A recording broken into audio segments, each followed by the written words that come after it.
कोई वस्तु शून्य बाह्य असंतुलित बल अनुभव करती है। क्या किसी भी वस्तु के लिए अशून्य वेग से गति करना संभव है? यदि हाँ, तो वस्तु के वेग के परिमाण तथा दिशा पर लगने वाली शर्तों का उल्लेख करें। यदि नहीं, तो कारण स्पष्ट करें।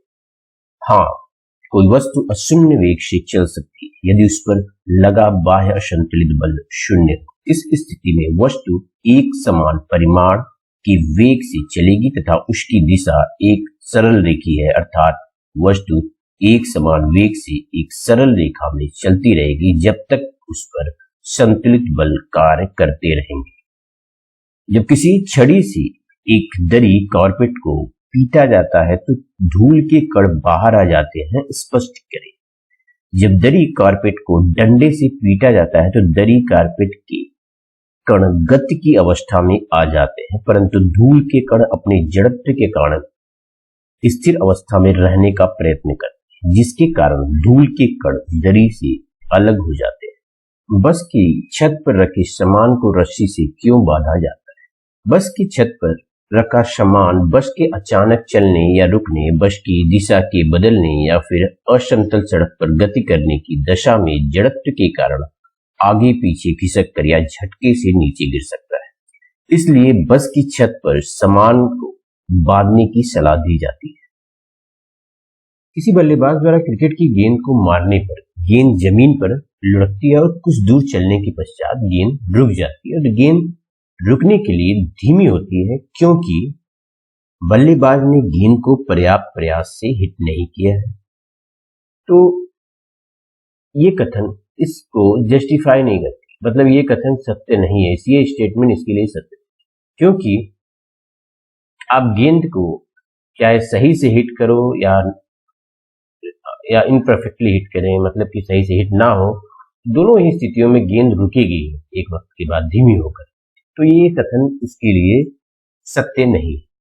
वही वेग गेंद पर लगाए गए बल के समानुपाती, और ये भी स्टेटमेंट इस गेंद के रुकने की बात को क्लेरिफाई नहीं करता कि यहाँ पे ये बात कुछ क्लियर नहीं हो रही है कि वेग गेंद पर लगाए गए बल के समानुपाती है। गेंद पर गति की दिशा के विपरीत एक बल कार्य कर रहा है। हाँ, कोई एक बल कार्य कर रहा है जिसके चलते वो उसकी गति धीमी होकर रुक जा रही है। ये कथन हो सकता है, ये स्टेटमेंट। फिर डी विकल्प बाकी इसमें कि गेंद पर कोई असंतुलित बल कार्यरत नहीं है तब गेंद विरामावस्था में आने के लिए प्रयास। गेंद पर कोई असंतुलित बल कार्य नहीं है, मतलब उस पर वो संतुलित बल के अंतर्गत गेंद लुढ़क रही है, चल रही है, गति कर रही है। तो संतुलित बल के अंतर्गत अगर गति कर रही है तो वो तो गति करती रहेगी, रुकेगी ही नहीं, या तो विरामावस्था में ही रहेगी। तो यहाँ पे गेंद गति करते करते धीमी होकर रुक जा रही है, तो ये भी कथन इसके साथ सही नहीं है, अर्थात विकल्प सी इस प्रश्न का आंसर है। एक ट्रक विरामावस्था से किसी एक पहाड़ी से नीचे की ओर नियत त्वरण से लुढ़कना शुरू करता है और यह 20 सेकंड में 400 मीटर की दूरी तय करता है, और इसका त्वरण ज्ञात करें। अगर इसका द्रव्यमान 7 टन है तो इस पर लगने वाले बल की गणना करें। 1 टन बराबर होता है 1000 किलोग्राम के। ट्रक का प्रारंभिक वेग, ट्रक विरामावस्था से पहाड़ी से नीचे की ओर नियत त्वरण से लुढ़क रहा है। विरामावस्था से मतलब प्रारंभिक वेग जो है ट्रक का 0, और तय की गई दूरी लुढ़क कर 400 मीटर दूरी तय करता है, तो 400 मीटर लिया, और ये दूरी तय करने में लगा समय जो है, लिया गया समय 20 सेकंड है, और किस नियत त्वरण से वो गिर रहा है उसे हमें ज्ञात करना है। और ट्रक की सहती मतलब ट्रक का द्रव्यमान 7 टन है, 7 टन बराबर 7 गुणे 1000 बराबर 7000 किलो। तो गति के समीकरण S बराबर ut धन हाफ at स्क्वायर से u बराबर 0 है, तो S बराबर ये पद 0 हो जाएगा, बचेगा 1/2 गुणे a गुणे 20 का स्क्वायर, 20 का वर्ग। S बराबर क्या है 400, 400 बराबर 1/2 गुणे a गुणे ए गुणे 400। 400 से ये कैंसिल हो जाएगा, 400 आएगा 1, 400 एकम 400। तो ए बराबर, तो यहाँ पे ए बराबर, नीचे आइए, ए बराबर 2 मीटर प्रति सेकंड स्क्वायर।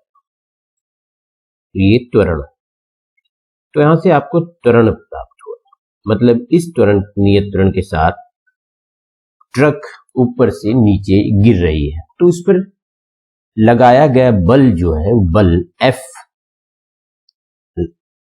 लगा बल F, लगाया गया बल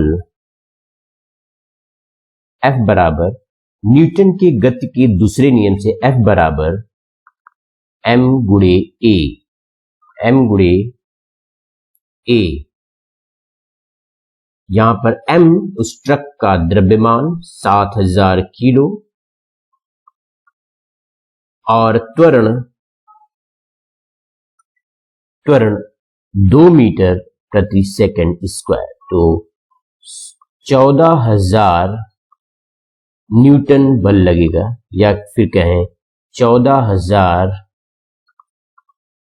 14000 किलोग्राम मीटर प्रति सेकंड स्क्वायर। तो पहाड़ी से ऊपर से नीचे गिरते हुए ट्रक पर लगा बल जो है वो 14000 न्यूटन या 14000 किलोग्राम मीटर प्रति सेकंड स्क्वायर। ये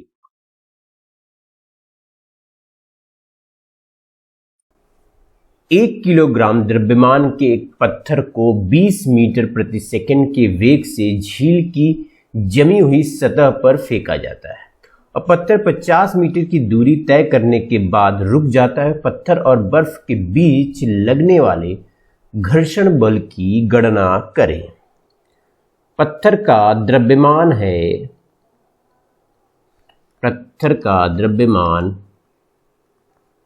m 1 kg और पत्थर को 20 मीटर प्रति सेकंड के प्रारंभिक वेग से फेंका जाता है। तो प्रारंभिक वेग u है 20 मीटर प्रति सेकंड और 50 मीटर दूरी तय करने के बाद पत्थर रुक जाता है, पत्थर का वेग 0 हो जाता है, अर्थात अंतिम वेग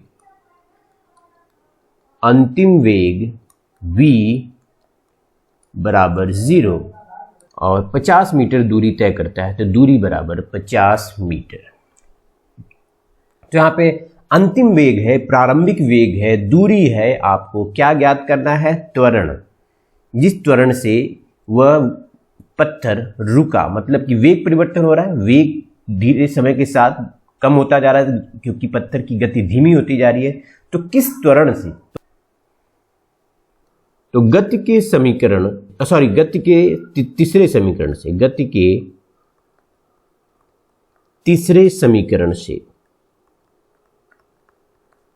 गति का तीसरा समीकरण क्या कहता है कि अंतिम वेग का वर्ग बराबर प्रारंभिक वेग का वर्ग धन 2 गुणे त्वरण गुणे चली गई दूरी। तो v यहां पे 0 है, u है 20 मीटर प्रति सेकंड और 2 गुणे त्वरण ज्ञात करना है, दूरी है 50 मीटर। तो 2a बराबर ऋण 20 गति के तीसरे समीकरण अंतिम वेग का वर्ग बराबर प्रारंभिक वेग का वर्ग धन 2 गुणे त्वरण गुणे चली गई दूरी। तो यहां पे अंतिम वेग है 0, प्रारंभिक वेग 20 मीटर प्रति सेकंड, तो 20 का वर्ग धन 2 गुणे त्वरण याद करना है और चली गई दूरी 50 मीटर। तो दो क्या करेंगे, ये वाला पोर्शन इसको यहां पे ले आए, तो ये हो जाएगा 100 a बराबर 20 गुणे 20 मतलब कि 400। तो A बराबर ऋण 400 बटे 100 बराबर ऋण 4 मीटर प्रति सेकंड स्क्वायर। मतलब 4 मीटर प्रति सेकंड स्क्वायर त्वरण के साथ पत्थर का वेग 20 मीटर प्रति सेकंड से 0 हो जा रहा है कुल 50 मीटर दूरी तय करने पर।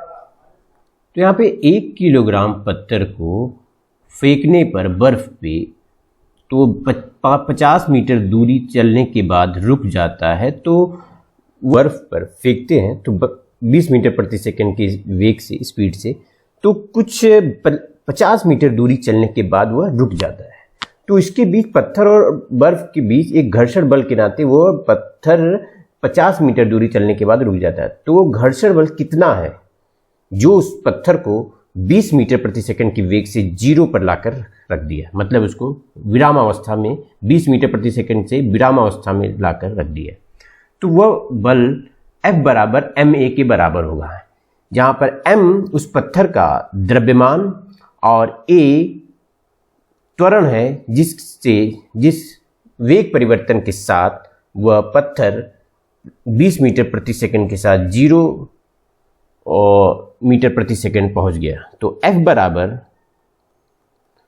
1 क्या है कि पत्थर का द्रव्यमान है 1 किलोग्राम, तो 1 किलोग्राम गुणे त्वरण है ऋण 4, तो ये बराबर है ऋण 4 न्यूटन, या फिर कहें ऋण 4 किलोग्राम मीटर प्रति सेकंड स्क्वायर।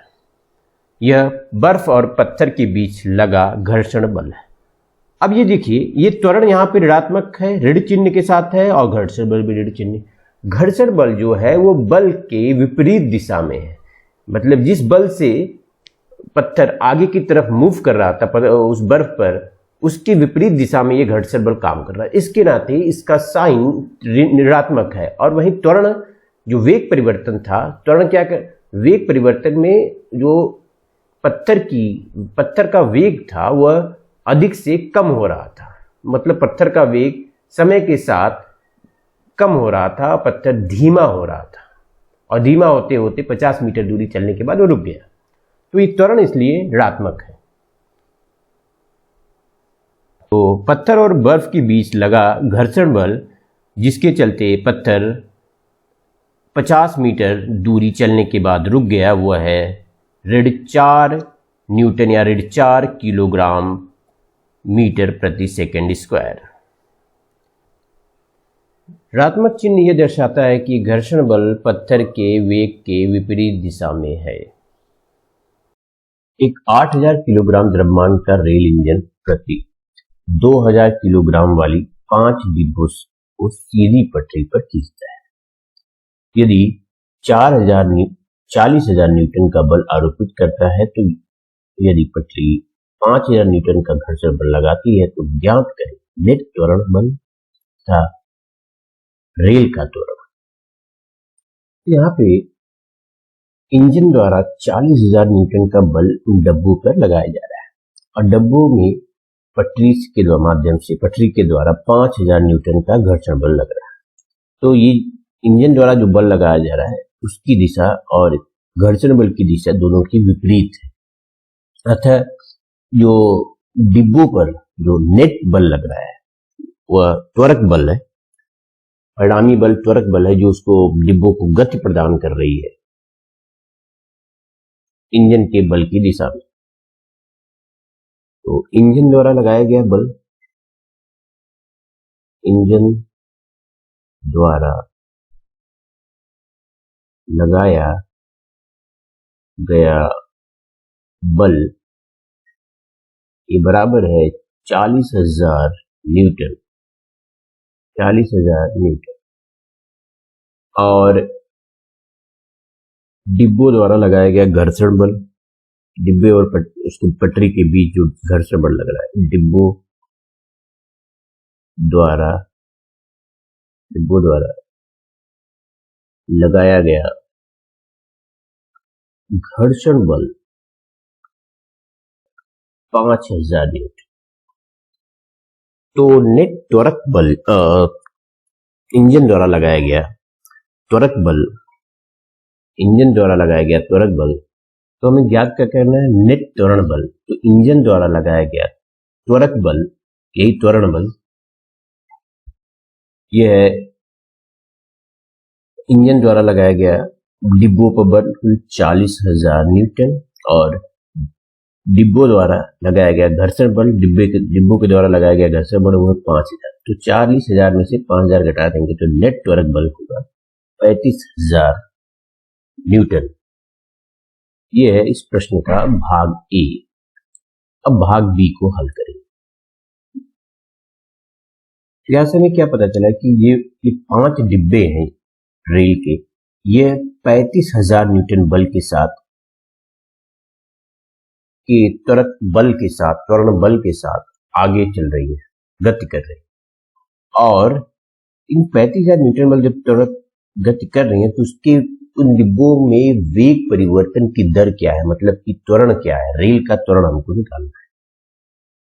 तो पहले हम डिब्बों का द्रव्यमान निकालेंगे। डिब्बों का कुल द्रव्यमान, तो एक डिब्बे का द्रव्यमान है 2000 किलोग्राम, तो 5 डिब्बों का द्रव्यमान 5 गुणे 2000 बराबर 10,000 किलोग्राम।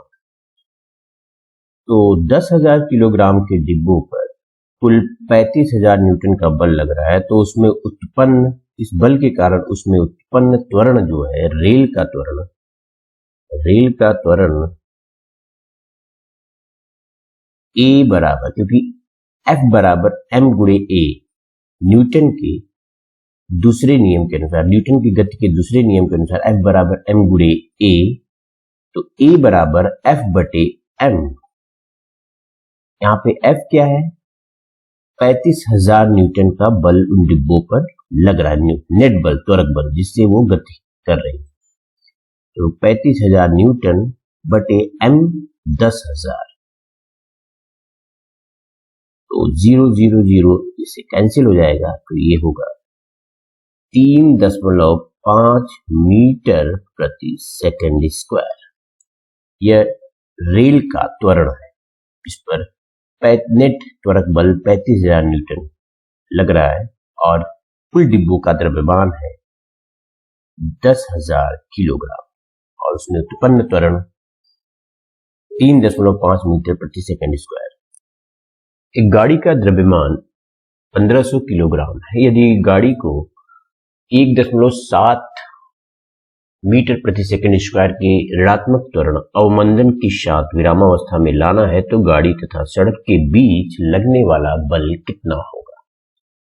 यहाँ पर सड़क और गाड़ी के बीच लगने वाले घर्षण बल की बात की जा रही है, और वह घर्षण बल जिससे वो गाड़ी 1.7 मीटर प्रति सेकंड स्क्वायर के ऋणात्मक त्वरण के साथ विरामावस्था में आ जाए।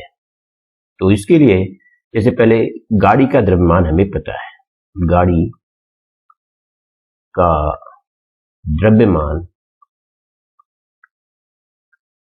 ये है 1500 किलोग्राम,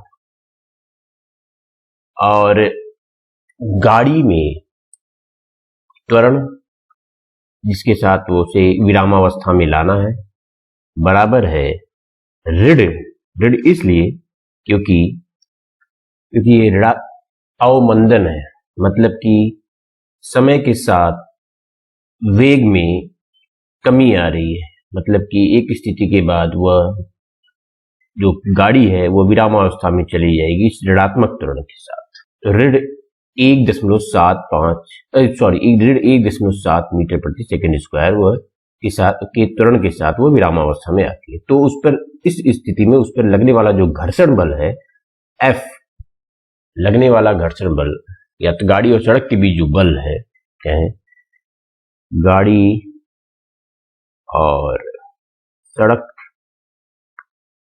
के बीच लगने वाला बल F बराबर m गुणे a। तो गाड़ी और सड़क के बीच लगने वाला बल F बराबर m गुणे a, जहां पर m गाड़ी का द्रव्यमान और a त्वरण के साथ वह विरामावस्था में चली जाती है। तो a त्वरण क्या है, ऋण 1.7 मीटर प्रति सेकंड स्क्वायर। तो इस तरह से बल F बराबर ऋण 2550 न्यूटन गाड़ी और सड़क के बीच लग रहा है। किसी m द्रव्यमान की वस्तु जिसका वेग v है, तो संवेग क्या होगा, उस वस्तु का संवेग।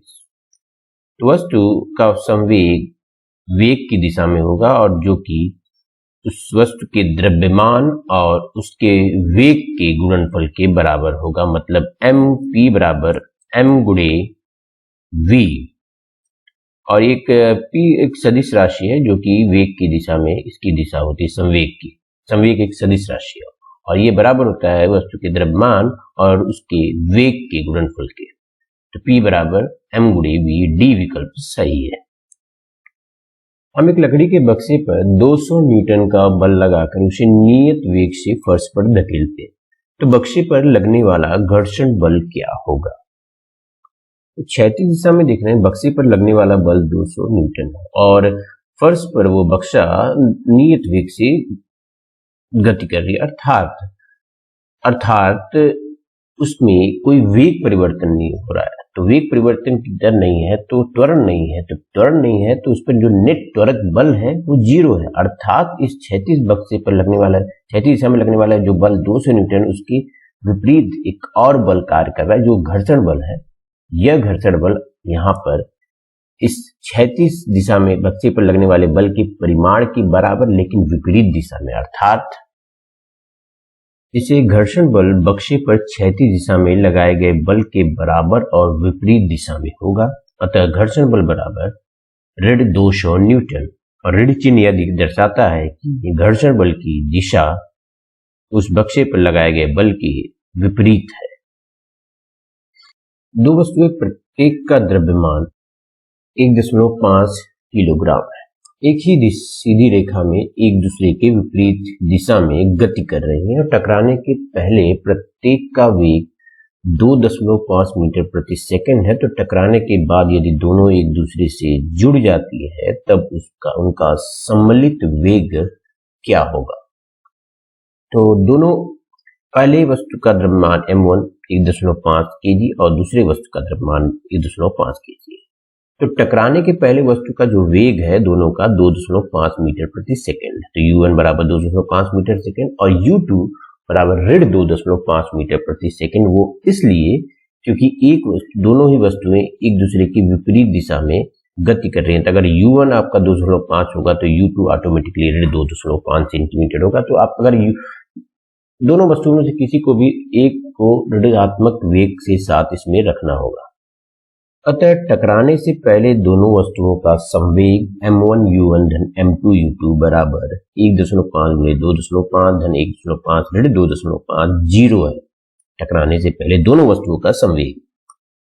और टकराने के पश्चात, चूंकि टकराने के पश्चात दोनों वस्तुएं जुड़ जाती हैं, तो इस स्थिति में वस्तु का द्रव्यमान m1 धन m2 और टकराने के पश्चात वेग जो है v है। मान लीजिए टकराने के पश्चात वेग v है, तो संवेग जो होगा m1 m धन m2 गुणे v, और m1 क्या है 1.5, m2 1.5, दोनों जुड़ के 3v प्राप्त होगा हमें टकराने के पश्चात संवेग वस्तु का। अब संवेग संरक्षण के से टकराने के पहले संवेग और बराबर है टकराने के पश्चात संवेग, तो 0 बराबर 3v तो v बराबर 0, अर्थात टकराने के पश्चात वस्तु का वेग 0 है, अर्थात वस्तु विरामावस्था में चली जाएगी। गति के तृतीय नियम के अनुसार जब हम किसी वस्तु को धक्का देते हैं तो वस्तु उतने ही बल के साथ हमें भी विपरीत दिशा में धक्का देती है। यदि वह वस्तु एक ट्रक है जो सड़क के किनारे खड़ा है, संभवतः हमारे द्वारा बल आरोपित करने पर भी गति नहीं हो पाए। एक विद्यार्थी इसे सही साबित करते हुए कहता है कि दोनों बल विपरीत एवं बराबर हैं जो एक दूसरे को निरस्त कर देते हैं। इस तर्क पर अपने विचार दें और बताएं कि ट्रक गतिशील क्यों नहीं हो पा रहा, क्यों नहीं हो पाता। उत्तर, विद्यार्थी का तर्क गलत है। हालांकि ये बात सही है कि क्रिया प्रतिक्रिया बल विपरीत और बराबर होते हैं, लेकिन ये कभी एक ही वस्तु पर कार्य नहीं करते। जैसे कि कहा गया है कि हमारे द्वारा आरोपित बल ट्रक पर लगेगा, जबकि ट्रक का प्रतिक्रिया बल हम पर लगेगा, जिससे क्रिया प्रतिक्रिया के बलों के निरस्त होने का कोई सवाल ही नहीं होता। हमारे द्वारा ट्रक पर बल लगाने पर भी ट्रक गतिशील नहीं हो पाता। इसका कारण है कि ट्रक पर इस बल के अतिरिक्त पृथ्वी की सतह द्वारा विपरीत दिशा में घर्षण बल भी कार्य कर रहा है, जो कि आरोपित बल को संतुलित कर देता है। 200 ग्राम द्रव्यमान की एक हॉकी की गेंद 10 मीटर प्रति सेकंड से गति कर रही है और ये हॉकी स्टिक से इस प्रकार टकराती है कि यह 5 मीटर प्रति सेकंड के वेग से अपने प्रारंभिक मार्ग पर वापस लौटती है। तो हॉकी स्टिक द्वारा आरोपित बल द्वारा हॉकी की गेंद पर आए संवेग परिवर्तन के परिमाप का परिकलन कीजिए। तो हॉकी की गेंद का द्रव्यमान, हॉकी की गेंद का द्रव्यमान, तो हॉकी की गेंद का द्रव्यमान है 200 ग्राम। 200 ग्राम को हम केजी में बदलेंगे तो 1000 से इसमें भाग दे देंगे तो मिलेगा 0.2 किलोग्राम। तो हॉकी स्टिक से टकराने से पहले हॉकी की गेंद का संवेग जो था, जैसे उस टकराने से पहले हॉकी की गेंद का वेग, टकराने से पहले हॉकी की गेंद का वेग बराबर 10 मीटर प्रति सेकेंड और हॉकी की गेंद का द्रव्यमान है 0.2 केजी किलोग्राम। तो टकराने के पहले संवेग, टकराने के पहले हॉकी की गेंद का संवेग बराबर 0.2 गुणे 10 बराबर 2 किलोग्राम मीटर प्रति सेकेंड। टकराने के पश्चात, हॉकी स्टिक से टकराने के पश्चात हॉकी की गेंद का जो वेग है वो 5 मीटर प्रति सेकेंड। 5 का मतलब यह है कि हॉकी की गेंद की दिशा, मतलब जिस दिशा से वो आई उसी दिशा में वो वापस लौट जाएगी 5 मीटर प्रति सेकेंड की वेग से। तो इसकी दिशा बदल गई, मतलब पहले वाली जो हॉकी गेंद की दिशा थी उसके विपरीत दिशा में है, तो इसलिए इसका साइन ऋणात्मक हमने लिया है। तो संवेग, टकराने के पश्चात संवेग, टकराने के पश्चात हॉकी की गेंद का संवेग, तो टकराने के पश्चात हॉकी की गेंद का संवेग हॉकी की गेंद का द्रव्यमान गुणे वेग 5 बराबर 5 दूनी 10 1 किलोग्राम मीटर प्रति सेकेंड। यह है टकराने के पश्चात हॉकी की गेंद का संवेग। तो यहाँ पे अब क्या करना है, हॉकी स्टिक द्वारा आरोपित बल द्वारा हॉकी की गेंद में आए संवेग परिवर्तन की परिमाप का परिकलन करना है। तो संवेग परिवर्तन का परिमाप क्या, तो टकराने के पहले टकराने के पश्चात संवेग ऋण टकराने के पहले का संवेग, ये संवेग परिवर्तन है। तो यहाँ पे संवेग परिवर्तन, हॉकी की गेंद में आए संवेग परिवर्तन बराबर है 3 किलोग्राम मीटर प्रति सेकेंड। ऋणात्मक चिन्ह ये दर्शाता है कि जो संवेग परिवर्तन हुआ वह गेंद, उस हॉकी की गेंद के वेग के विपरीत दिशा में हुआ। जिस दिशा में हॉकी की गेंद गति कर रही थी उसके विपरीत दिशा में संवेग परिवर्तन हुआ। मतलब कि हॉकी की गेंद जहाँ पे एक दिशा में 10 मीटर प्रति सेकंड से चल रही थी और हॉकी स्टिक से टकराने के बाद वो उसकी विपरीत दिशा में 5 मीटर प्रति सेकंड से वेग करने लगा, अर्थात संवेग में परिवर्तन आ गया। उसके वेग की दिशा में परिवर्तन है, उसकी वेग की दिशा बदल गई, अर्थात संवेग परिवर्तन में जो चिन्ह था ऋणात्मक हुआ, क्योंकि उसकी संवेग परिवर्तन, जो संवेग था टकराने के पहले के संवेग के विपरीत दिशा में संवेग है। अर्थात कहें कि हॉकी की गेंद का हॉकी स्टिक से टकराने से पहले जो संवेग था उसकी दिशा के विपरीत हॉकी से टकराने के बाद हॉकी की गेंद का संवेग है। इसलिए यह संवेग परिवर्तन ऋणात्मक है। तो ऋण 3 किलोग्राम मीटर प्रति सेकंड। 10 ग्राम द्रव्यमान की एक गोली सीधी रेखा में 150 मीटर प्रति सेकंड की वेग से चलकर एक लकड़ी के गुटके से टकराती और 0.03 सेकंड के बाद रुक जाती है। गोली लकड़ी को कितनी दूरी तक भेदेगी लकड़ी, और दूसरा प्रश्न है कि इसी प्रश्न लकड़ी के गुटके द्वारा गोली पर लगाए गए बल के परिमाण की गणना की। तो यहाँ पे गोली का प्रारंभिक वेग क्या है? गोली 150 मीटर प्रति सेकंड के वेग से चलकर लकड़ी से टकराती है और 0.03 सेकंड के बाद रुक जाएगी। तो मतलब अंतिम वेग 0 सेकंड है और कुल समय 0.03 सेकंड 150 मीटर प्रति सेकंड के वेग से 0 विरामावस्था तक पहुंचने में समय जो लगा। तो गति के पहले समीकरण से v बराबर u प्लस at, तो a बराबर v ऋण u बटे t, जहां पे अंतिम वेग 0 है, प्रारंभिक वेग 150 मीटर प्रति सेकंड बटे समय 0.03, t बराबर है ऋण 5000 मीटर प्रति सेकंड स्क्वायर। ये गतिक त्वरण है उस गोली का। इस त्वरण से वह लकड़ी को भेदेगी, मतलब कि इस त्वरण से इस गोली का वेग एक समय बाद विरामावस्था में मतलब शून्य हो जाएगा।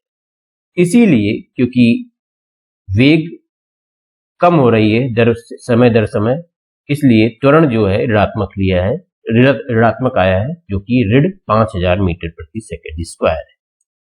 माना गोली लकड़ी को s दूरी तक भेदेगी, तो गति के तीसरे समीकरण से v स्क्वायर बराबर u स्क्वायर प्लस 2as, क्योंकि हमें v पता है, u पता है और a पता है, अंतिम वेग पता है, प्रारंभिक वेग पता है और त्वरण पता है, तो हम s जो लकड़ी को कितनी दूरी तक भेदेगी वो गोली, वो भी हम यहां से पता कर लेंगे।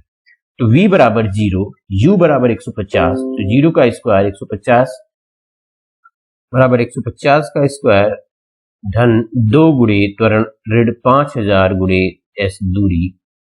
तो हल करने पर हमें प्राप्त हुआ s बराबर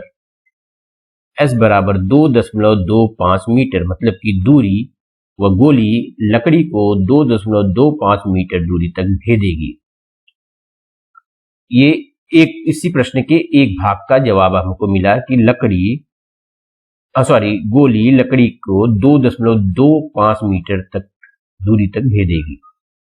अब लकड़ी के गुटके द्वारा गोली पर लगा बल F बराबर m गुणे a, यहां ये F बराबर m गुणे a, m क्या है? गोली का द्रव्यमान है और a गोली का त्वरण है।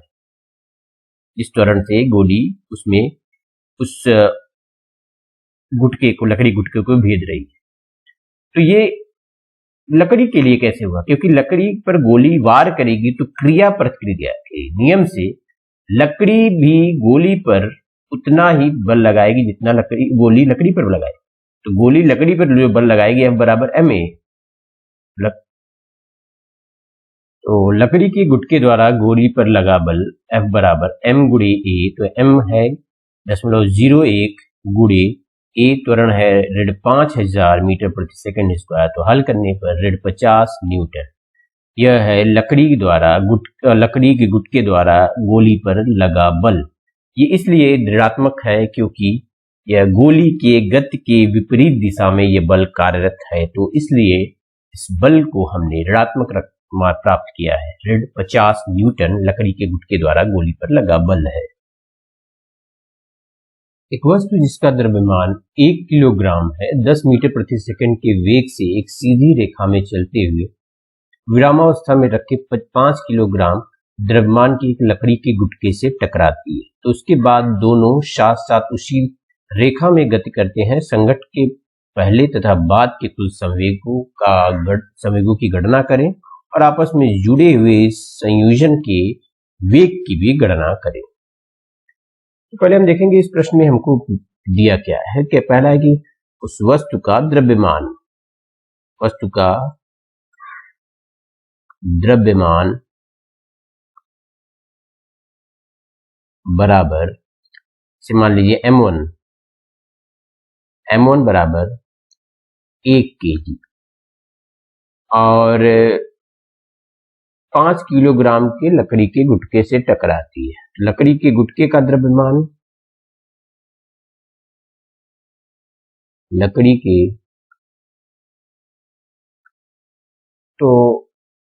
के गुटके का द्रव्यमान 5 किलोग्राम और वस्तु का प्रारंभिक वेग 10 मीटर प्रति सेकंड के वेग से वो विरामावस्था में रखे 5 किलोग्राम के लकड़ी के गुटके से टकरा रही।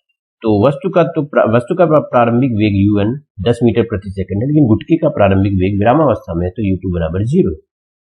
तो टकराने के पहले दोनों का संवेग जो होगा m1 u1 धन m2 u2 बराबर 10 किलोग्राम मीटर प्रति सेकंड स्क्वायर।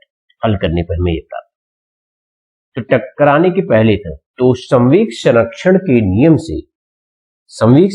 नियम से टकराने के पहले संवेग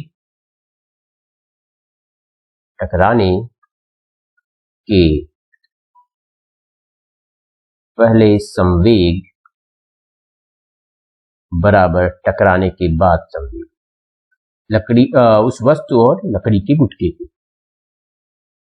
टकराने के पश्चात संवेग। तो इस तरह से टकराने वस्तु और लकड़ी के गुटके के टकराने के बाद जो संवेग है, टकराने के बाद संवेग वह बराबर 10 किलोग्राम मीटर प्रति सेकंड स्क्वायर। टकराने के बाद संवेग। अब यहां पे क्या कहा है कि टकराने के बाद लकड़ी का गुटका और वस्तु एक साथ सीधी रेखा में गति करते हैं, तो आपस में जुड़े हुए संयोजन का जो द्रव्यमान होगा m1 धन m2, दोनों वस्तुओं का m1 धन m2।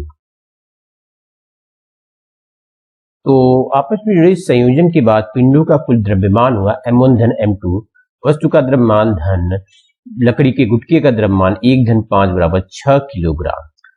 तो मान लीजिए कि आपस में जुड़े संयोजन का जो वेग है, माना आपस में जुड़े संयोजन का वेग, आपस में जुड़े संयोजन मतलब कि उस वस्तु और लकड़ी के गुटके का एक साथ जो वेग है, जुड़े संयोजन का वेग v है। तो इस संयोजन का संवेग जो होगा, तो आपस में जुड़े संयोजन का संवेग बराबर 6 द्रव्यमान गुणे वेग, 6 गुणे v बराबर 6v, और ये बराबर है 10 किलोग्राम मीटर प्रति सेकंड स्क्वायर। 6v बराबर 10 किलोग्राम मीटर प्रति सेकंड पर, तो v बराबर 10/6 बराबर, हल करने पर हमें प्राप्त हुआ 10/6 बराबर 5/3 भी कर सकते हैं, 5/3 मीटर प्रति सेकंड है। ये आपस में जुड़े संयोजन का जो वेग है वह है 5/3 मीटर प्रति सेकंड। आपस में जुड़े संयोजन का जो संवेग है वह टकराने के पश्चात जो दोनों ही पिंडों का जो संवेग है, टोटल कुल संवेग, वो उसके बराबर है। दोनों पिंड मतलब कि वस्तु और वो लकड़ी के गुटके। हमने क्या किया, पहले लकड़ी के गुटके और टकराने के पहले लकड़ी के गुटके और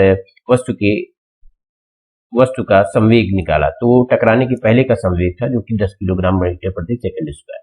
अब क्या है, संवेग संरक्षण का नियम कहता है कि टकराने के पहले जो संवेग है वो दोनों पिंड टकराने के बाद भी वही संवेग होगा, उसमें कोई बदलाव नहीं होगा, कोई हानि या कोई लाभ नहीं होगा। तो इस तरह से जो हमें प्राप्त हुआ टकराने के बाद जो संवेग 10 किलोग्राम मीटर प्रति सेकंड स्क्वायर, और वही जो या फिर जैसे कि वो दोनों पिंड संयोजन में एक साथ एक सीधी रेखा में एक साथ गति कर रहे थे, तो उस स्थिति में भी संवेग बराबर होगा 10 किलोग्राम मीटर प्रति सेकंड स्क्वायर के। इसलिए हमने 6v बराबर 10 किलोग्राम मीटर प्रति सेकंड स्क्वायर, तो v बराबर 10/6, तो बराबर 2 25 10, 2 3 6, 5 बटे 3 मीटर प्रति सेकंड। यह है आपस में जुड़े संयोजन का वेग। 100 किलोग्राम द्रव्यमान की एक वस्तु का वेग समान त्वरण से चलते हुए 6 सेकंड में 5 मीटर प्रति सेकंड से 8 मीटर प्रति सेकंड हो जाता है। तो वस्तु के पहले और बाद के संवेगों की गणना करें और उस बल की परिमाण की गणना करें जो उस वस्तु पर आरोपित है और जिसके चलते 100 किलोग्राम की वो वस्तु समान त्वरण के साथ 6 सेकंड में 5 मीटर प्रति सेकंड से 8 मीटर प्रति सेकंड हो जाती है।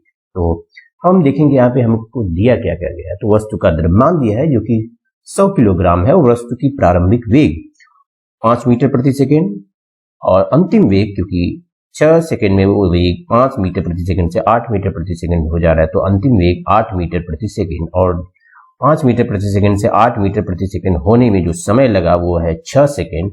तो इस तरह से त्वरण जो है वेग परिवर्तन की दर, तो वेग परिवर्तन अंतिम वेग ऋण प्रारंभिक वेग बटे वेग परिवर्तन में लगा समय 6 सेकंड। तो 8 ऋण 5 बराबर 3 बटे 6 1 बटे 2 0.5 मीटर प्रति सेकंड स्क्वायर।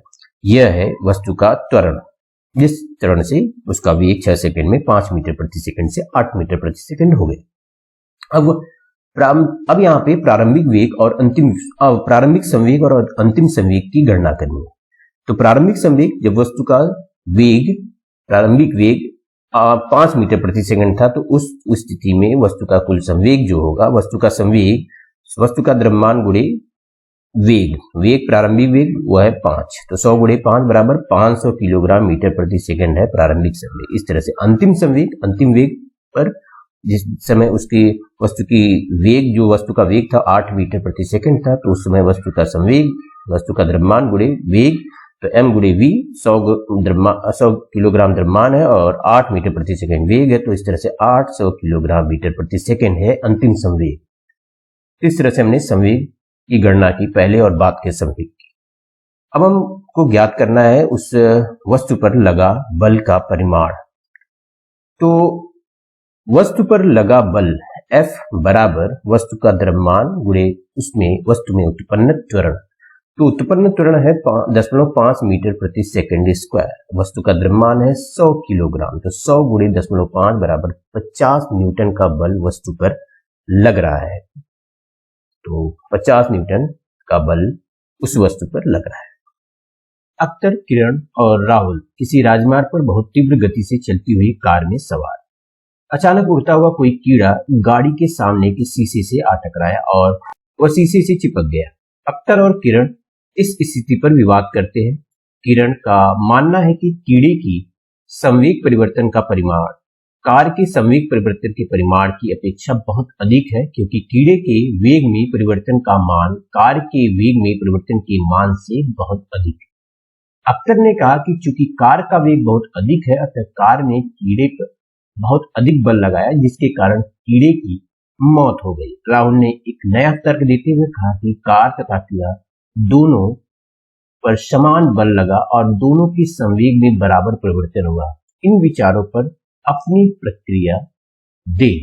उत्तर: राहुल का उत्तर सही था, क्योंकि संवेग संरक्षण के सिद्धांत के अनुसार टक्कर के समय तंत्र का कुल संवेग संरक्षित रहता है, इसलिए दोनों ही में एक समान संवेग परिवर्तन होता है। किंतु कीड़े का द्रव्यमान कम है, इसलिए इनके वेग में अधिक परिवर्तन होगा और कार का द्रव्यमान अधिक होने के कारण उसके वेग में कीड़े की तुलना में कम परिवर्तन होता है। एक 10 किलोग्राम द्रव्यमान की घंटी 80 सेंटीमीटर की ऊंचाई से फर्श पर गिरी और इस अवस्था में घंटी द्वारा फर्श पर स्थानांतरित संवेग के मान की गणना करें और परिकलन में सरलता हेतु नीचे की ओर दिष्ट त्वरण का मान 10 मीटर प्रति सेकंड स्क्वायर रखें। घंटी का द्रव्यमान है, यहाँ पे घंटी का द्रव्यमान 10 केजी, घंटी का द्रव्यमान 10 किलोग्राम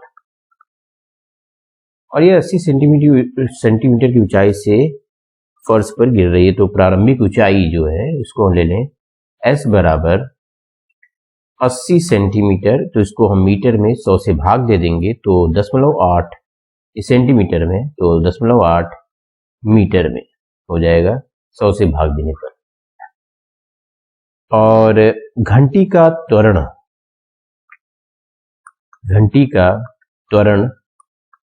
मतलब घंटी किस त्वरण से ऊपर से नीचे जो गिर रही है उसका त्वरण है, उसको हमने यहाँ पे माना गया है 10 मीटर प्रति सेकंड स्क्वायर। गुरुत्वीय त्वरण के अधीन गिरेगी तो फिर रखा जाता है उसका मान 10 मीटर प्रति सेकंड स्क्वायर। और गिरते समय प्रारंभिक वेग, ऊपर से शुरुआत में उसका प्रारंभिक वेग जो होगा, शुरुआती वेग इनिशियल वेलोसिटी जो है, प्रारंभिक वेग वह है 0। घंटी का प्रारंभिक वेग u बराबर 0। और माना फर्श पर पहुंचकर घंटी v वेग से फर्श पर टकराती है, मतलब कि अंतिम वेग फर्श घंटी का v है। माना घंटी का अंतिम वेग जब वो फर्श से टकराती है v है, तो गति के तीसरे समीकरण से v स्क्वायर बराबर u स्क्वायर धन 2as, तो v स्क्वायर बराबर ये 0 है धन 2 गुणे 10 गुणे 10.8 बराबर 16, तो v बराबर 4। तो घंटी का अंतिम वेग हमें प्राप्त हुआ 4 मीटर प्रति सेकंड। अब मान लीजिए फर्श से टकराने के बाद घंटी विरामावस्था में आ जाती है, तो उस समय घंटी का फर्श पे टकराने के बाद जो वेग है, माना फर्श से टकराने के बाद घंटी का वेग, माना फर्श से टकराने के बाद घंटी का वेग v2 है और फर्श से टकराने से पहले घंटी का वेग v1 जो कि बराबर है v बराबर 4 मीटर प्रति सेकंड। तो इस तरह से घंटी के फर्श पर टकराने के बाद जो संवेग परिवर्तन होता है, घंटी का संवेग परिवर्तन, ये बराबर है घंटी का द्रव्यमान m गुणे वेग परिवर्तन v2 ऋण v1, तो m गुणे v2 ऋण 4, क्योंकि घंटी का फर्श पे टकराने के बाद जो वेग हो जाता है वो बराबर होता है 0, वो विरामावस्था में चली जाती है घंटी। तो मतलब v2 यहां पे 0 है, तो जब v2 0 है तो और m क्या है, m यहां पर है घंटी का द्रव्यमान है 10 किलोग्राम, तो 10 गुणे ऋण 4 बराबर ऋण 40 किलोग्राम मीटर प्रति सेकंड। तो फर्श को स्थानांतरित संवेग बराबर है ऋण घंटी का संवेग परिवर्तन। यहां पे हमने ऋण इसलिए रखा है कि घंटी के संवेग में जो परिवर्तन होगा, जो उसके संवेग में परिवर्तन होगा वही फर्श को स्थानांतरित संवेग है। मतलब कि घंटी के संवेग में जो परिवर्तन में जो कमी आएगी, ये कमी को दर्शा रहा है, और वही उतना ही संवेग स्थानांतरण होगा फर्श को उस घंटी के द्वारा। और यहाँ पे हमने घंटी का जो संवेग परिवर्तन निकाला वो बराबर था ऋण 40 किलोग्राम मीटर प्रति सेकंड। तो यहाँ ऋण 40 और ब्रैकेट के बाहर ऋण ऋण धन हो जाएगा, तो 40 किलोग्राम मीटर प्रति सेकंड घंटी द्वारा फर्श को स्थानांतरित संवेग है।